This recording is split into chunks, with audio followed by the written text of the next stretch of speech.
creepy candy spiders for Halloween. Let's see what's cooking. Let's get the facts. Let's see what's cooking. It's time for Yo-Yo Max 12.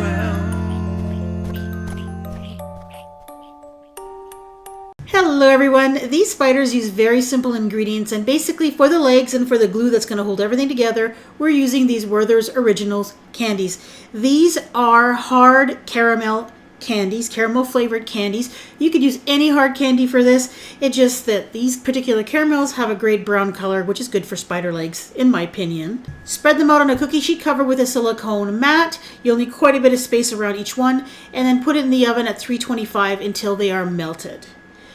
Now for the actual spider bodies, the glue we're going to use are more original Werther's candies that I melted in a little skillet on the stove, and all I did was just leave it on low and just to keep it melted.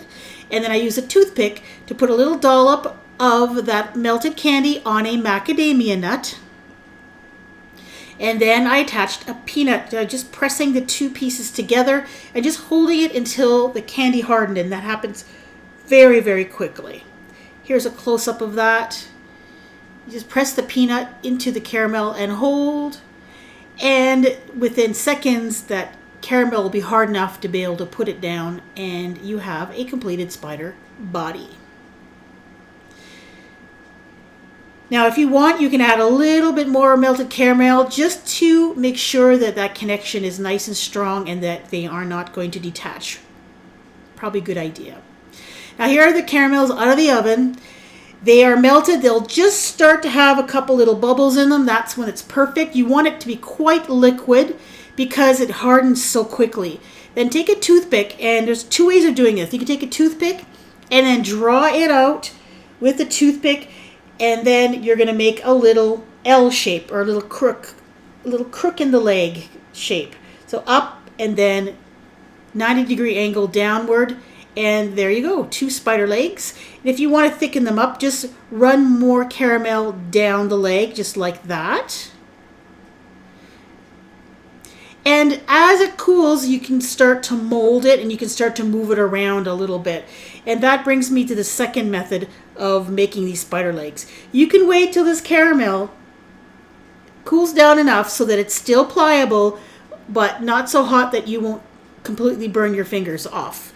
It will still be quite uncomfortable to touch this with your fingers because in order for it to be pliable enough to bend, it's actually still quite hot. But it's doable if you just, maybe do a couple at a time and take a break. So you're just going to form your spider leg. Now if it starts to harden up too quickly, then just stop, put it back in the oven for a couple of minutes, take it back out and continue to mold. And then you can mold your spider legs this way.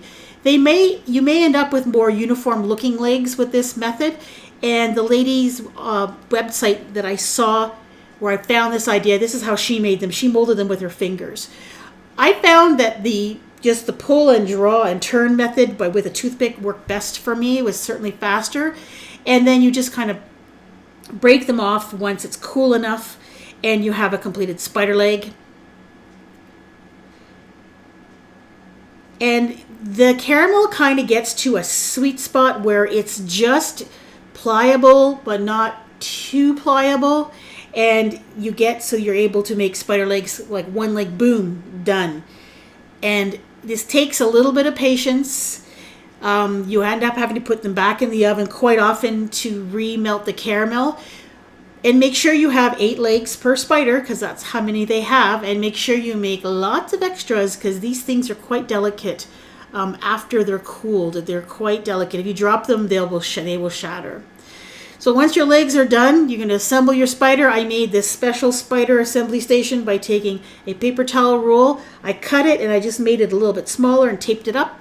And then I put a spider body on top of the paper towel roll. Now what makes it great is it holds the body in place and it gives you enough space to be able to put the spider legs. Now you want the spider legs all to be the same level so the spider will actually be able to stand on its own, on its legs. So what I did is I took some of that melted caramel from the little frying pan, I dipped the leg into it, get a little dollop on the end, and I stuck it to the body. and you'll just see me here doing the rest of them, or almost all of the rest of them.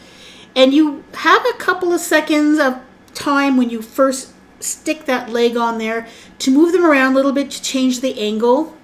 And if it doesn't look like they're going to stick, you can just pull them off and just dip it again in the caramel. And this is fussy. It's not a lot of fun because they have a tendency to break and fall off. But when you make a few of these, you really get the hang of it, and you can actually put them together fairly quickly. And then just let it sit until it's hardened.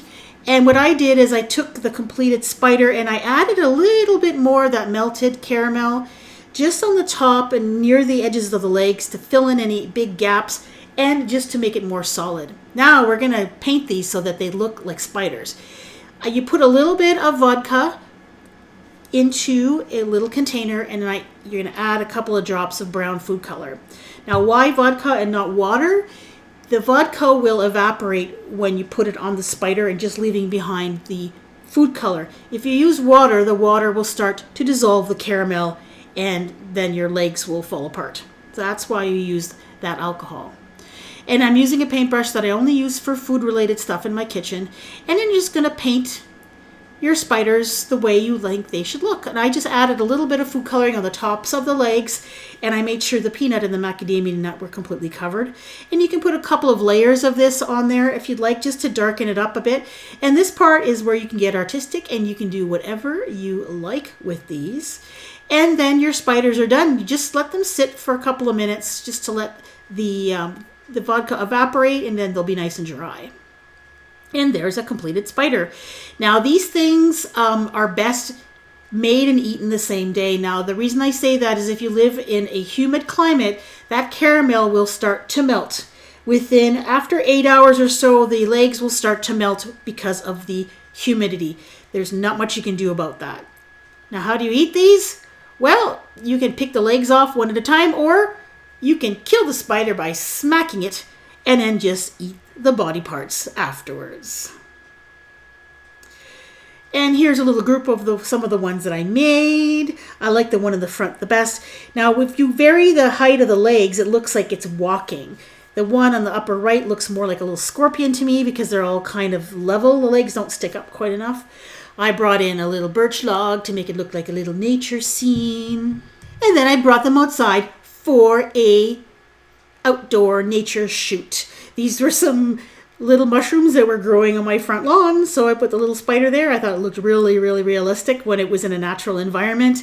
And I set some on top of my maple tree with some of those lovely maple leaves that were changing color in the background. And I wondered what my neighbors thought of me taking photos of candy spiders on the tree, because that's the neighbor's fence right there. I think they look very realistic, especially if they're outside.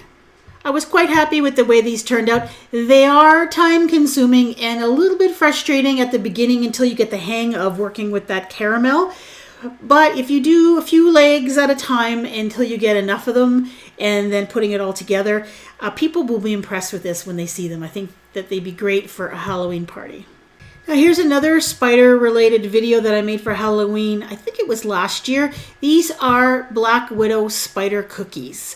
And these are a lot easier to make, and they are also pretty creepy looking. Thanks for watching.